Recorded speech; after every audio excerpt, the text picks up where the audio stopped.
My name is Alex Koerner. I'm a program officer at UNEP, UN Environment Program here in Nairobi, Kenya. I'm part of the Sustainable Mobility Unit. We're about 20 people working on different topics of sustainable mobility, and I'm leading the electric mobility program.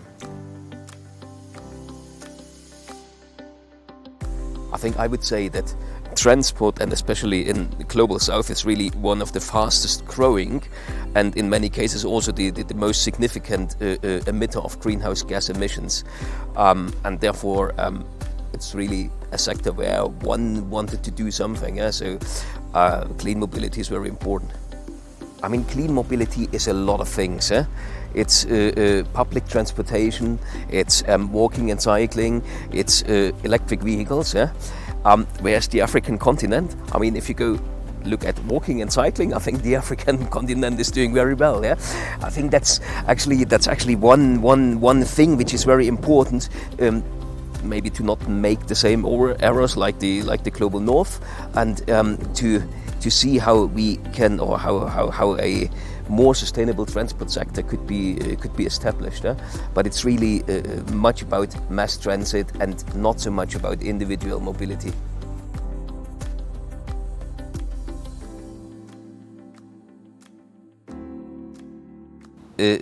We've been working on all aspects of clean mobility over the past 15 years and maybe over the past 8 years also on electric mobility.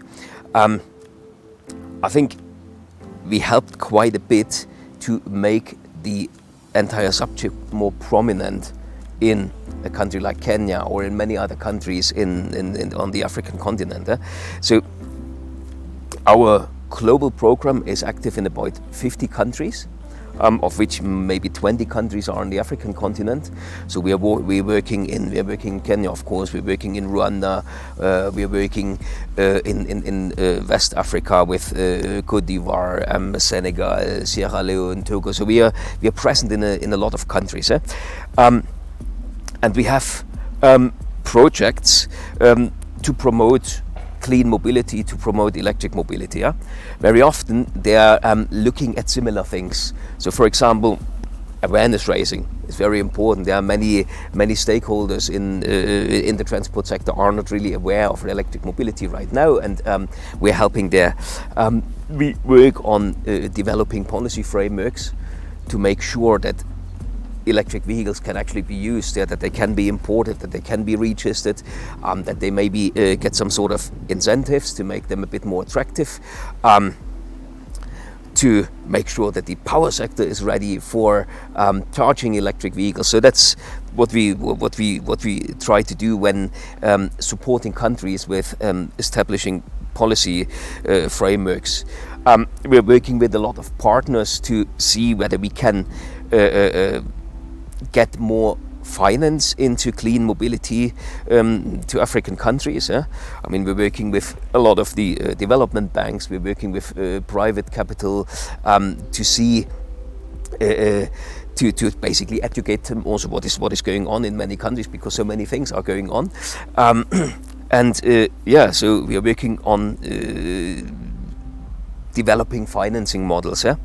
And then lastly, what we're doing in many country projects is actually piloting electric vehicles. I mean, for example, in Kenya, we piloted some electric motorcycles together with Karura Forest, with KPLC, with Kisii County, with Kisumu, to actually bring a little bit of experience on the ground. Now, I think that piloting, I would say, in Kenya is probably not necessary anymore. There are so many companies, so many private sector players which have already electric vehicles on the ground. But that's what we usually do in many of these country projects.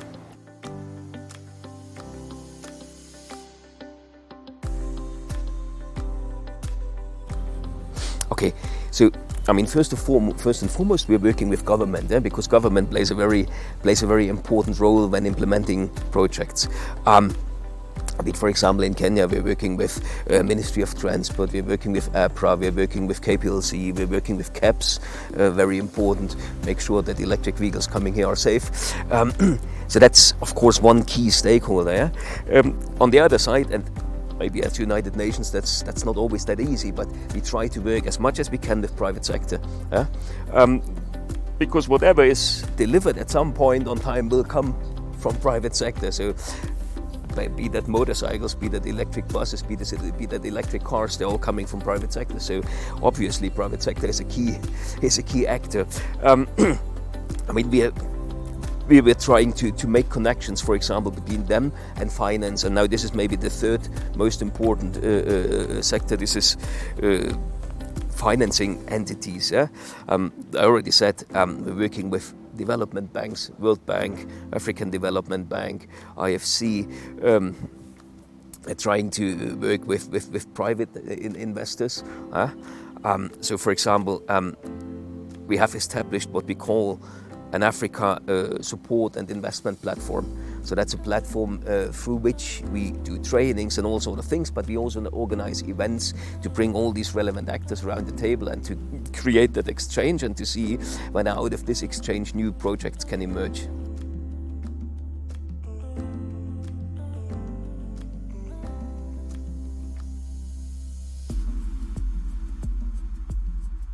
Transport sector is the biggest, largest energy consumer in a country like Kenya. So there will be negative impacts and positive impacts. I mean, negative impacts are using a lot of fuel, creating a lot of pollution, causing a lot of expenditures, especially in a country where government is involved in the purchase of fuels. Now we see a pump price of 177 shillings for gasoline, 160 for diesel. I mean, that's something for many of the consumers. So I mean, we think that switching to another fuel, switching to electricity, can really help reducing these negative impacts while creating more opportunities for mobility, because mobility is definitely key to economy and key to movement and key to employment. Now, I think that's really one impact. So now, by reducing burning of fuel and by using electricity instead, which is locally generated, and Kenya has a very power grid, so basically emissions are very much reduced, pollution is reduced, and actually expenditures can also be reduced. I mean, I would say we are not at the very beginning anymore. I think 2-3 years ago I would say we are at the very beginning. Now I think we are not at the very beginning anymore. I mean, there's about, I don't know, maybe 15 companies being active in Kenya, either using electric vehicles or building electric vehicles or financing electric mobility. So where are we? I think we are actually at this point where we need to go to scale. We need to go from, I don't know, the 500 or 700 electric vehicles which are in circulation in Kenya right now to 5,000 or 10,000, and I think that should actually be happening over the next 1 year, 2 years, yes. There's a lot of youth being very hungry for any sort of education and employment, so I think workers who can deal with electric vehicles, fix them, charge them, I think that's an opportunity. And I mean, compared to conventional cars, electric vehicles are much less maintenance intense. So there's also opportunities on this side, and I think. I mean, training is very important. People need to be educated on how to deal with these vehicles. With these pilots, we trained maybe 30 or 40 people on, first of all, assembling these electric vehicles, because some of them came as kits to Kenya, so they were assembled here. Then on using them, and actually 30, 40 is not enough, because it's about 100 motorcycles, so I think it's maybe 200 drivers or something like this. Yes, so they use these vehicles now since 1.5 years, I think. Basically, they learned a lot about what these vehicles can do, what they can't, how to charge them, how to treat them in a way that they are having sort of a long life. Yeah. Definitely, so far there's not enough charging stations. Now, I think you need to differentiate a little bit between the different vehicles. I mean, we have cars which can be used as taxis, for example. We have motorcycles which are used for passenger transport and freight transport, and we have buses, yeah? And each of them, they have sort of different needs in terms of charging, yeah? I mean, a motorcycle you could, for example, charge overnight easily whenever you have a socket to plug it in. I mean, such a motorcycle which can do, I don't know, 120 kilometers per day, you can probably charge it over 5 hours at the normal socket. Now, other vehicles, like for example a big bus, the ones which we saw so far being piloted by the companies which are here in Kenya, I mean, they definitely need much more electricity, and for them the depots will need to be equipped where they are standing overnight and where they can be charged overnight. Now, in both cases, I would say the charging infrastructure which is required is not really vast, because it's fleet vehicles which have very clear missions and which sit somewhere overnight, and during that time they can be charged. So for sure there is a need for charging infrastructure, especially the more we want to promote electric vehicles being taken up by private consumers. But as long as we are looking at fleet vehicles, the charging infrastructure necessary to sort of supply these vehicles with electricity, that's actually not so much, and will always come with the vehicle. So it's step by step.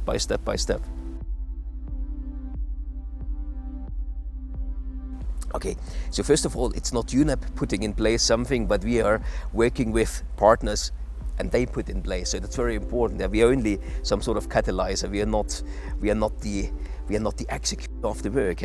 So I mean, we worked, for example, together with Kenya Bureau of Standards, and KEPS looked at what has been done in other countries when it comes to safety of electric vehicles, of electric motorcycles. They looked through all the standards and regulations and basically decided, okay, we need something different, or can we build on this? I think it's a mix. It's a mix of both things. So taking or adapting what has been done already in other countries with in terms of safety regulation, and then just making it Kenya regulation. So what we can say is that electric 2- and 3-wheelers coming to Kenya, they are regulated in a way that a safe operation is ensured. Now, we're also working with other partners, now trying to work more with KPLC and KenGen to see how we can advance a discussion of charging infrastructure. And again, KEPS plays a very important role, because they are the ones who will decide what sort of charging blocks shall be used in Kenya, what sort of voltage shall be used for electric motorcycles, for example. So that's their duty to now look what has been done in other countries, because there's no need to reinvent the wheel, and then see what's useful for Kenya and then implement it. When it comes to cars, and given the fact that most of the cars in Kenya are coming from Japan, I think it would make sense to look what has been done in Japan. Because, for example, Japan has different standards than Europe, has different standards than the US, for example, when it comes to electric cars. So I think would be good to see what is the Japanese regulation, what is the European regulation, because these are basically the markets where most of the cars are coming from. Now, when it comes to motorcycles and tuk-tuks, I think it would be good to look what has happened in Asia, because Asia, electric scooters, electric motorcycles are already sort of very widely used in some part of the countries. So I think looking what's happening in Vietnam, what's happening in Thailand, what's happening in India, what's happening in China, I think that is important to see how we can regulate electric motorcycles and 3-wheelers here. Now, when it comes to the African continent, I would say Rwanda is a country where a lot of the policies have already been implemented.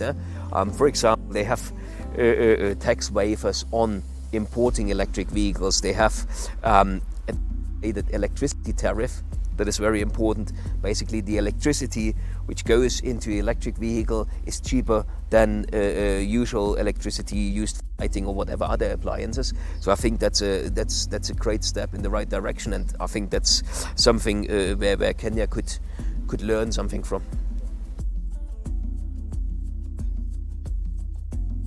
Ministry of Transport, we have a very long-standing collaboration, and we are now, or we have been working on an e-mobility toolkit. The toolkit had a couple of elements. One element really was to look into what is already there in terms of policies, and where do we see policy gaps, and how can we fill these policy gaps. Then we developed some simple analytical tools which will be published, or which should be public actually, and where people who are interested can play a little bit around with numbers. How many electric vehicles will come on the road in Kenya over the next 10 or 15 years, and what does this mean in saved fuel, saved money, saved greenhouse gas emissions. Now these are basically elements which should lead to build an e-mobility strategy, and that's also something we are going to do together with Ministry of Transport. KPLC, as I said, KPLC, I think they had like 10 or 15 of the electric motorcycles which they used for meter reading. I think they made quite some good experience with these vehicles, and I mean, we now hear from KPLC a lot of announcements to work on electric vehicle charging infrastructure, and we'd be happy to support them. I think what is needed at some point in time is to have very in-depth analysis on how you get the electricity to the end consumer. I mean, on the big picture is sort of clear. For the time being, Kenya has a very favorable power grid for electric vehicles because it's very clean. I mean, it's 90% renewable power already. Secondly, Kenya has oversupply of electricity. So that's also where I believe KPLC and KenGen are really interested in electric mobility, because it's a new and interesting market for them. So what is important at some point is to really investigate what sort of investments are needed to get electricity to the end consumer, to the guy who is charging his boda, to the guys who's charging the buses. All this is going to be a task which I think we'd be happy to also work together with these two entities. What have we put in place? I mean, we need to always keep in mind that UNEP itself, we don't have money. We are implementing others people's funds towards certain goals. Now, for example, in this case, towards introduction of electric mobility. Now, I think what we would like to do is create these projects where, at the end of the day, big amounts of resources are freed up to work on electric mobility. I mean, there's a lot of financing needed to get, for example, all these market players to a point that they can scale up. I mean, they have the right products, they have the right ideas, but what they really lack is the resources to go from 500 motorcycles to 5,000 to 50,000 motorcycles. Now, this is really something where we as UNEP can play the role as a facilitator, bringing people around the table, and this is what we're trying to do through this Africa support and investment platform. So, for example, somewhere first quarter next year, there will be some event where, on the one side, people are going to be trained on electric buses. That's going to happen together with UITP, which is the International Association of Bus Operating Companies. And then there will be also trainings and events around electric 2- and 3-wheelers. And to all this, we try to always invite people who sit on money, development banks, private investors, to show them what's happening and to see whether, based on this, on this sort of basis, which is already there in the country, whether bigger projects can be developed now, providing more resources to private sector, for example. Now, clean mobility seems to be a discussion. A lot of talking about the cities, but I think, or we think, that electric vehicles such as, for example, electric motorcycles or electric 3-wheelers can have a direct application in rural areas. Now, Kenya, for example, is a country where electricity access is already quite good. But there are other countries on the African continent where, for example, access of rural population to grid power is very low. I mean, talking about 5%, 10% of the people having access to grid electricity. Now, in this case, you might ask, okay, how does it work together, electric vehicles without having electricity? Yeah? Now, I think many of these countries who have problems with rural electrification, they look into off-grid power generation, which means power generated by small power plants, maybe 100 solar panels or 50 solar panels or something like this, yeah? And not connected to the national grid. Now, in these cases, so for example, if without electric mobility, many of these mini grid solutions, they have the problem that they lack actual power demand. Yeah? Because in a rural community, there's not so much electricity demand. There's a couple of freezers, there's a couple of TV sets, there's a couple of computers, but it's all not so, I mean, it's not much power demand. Yeah? Now, if you would add to such a community 50 electric motorcycles, which are going to be charged on such a off-grid system, then the business case is much improved there, because now you have this constant demand for electricity, which can be provided by off-grid application. So again, we think that there's actually quite some opportunities in light electric vehicles for rural applications.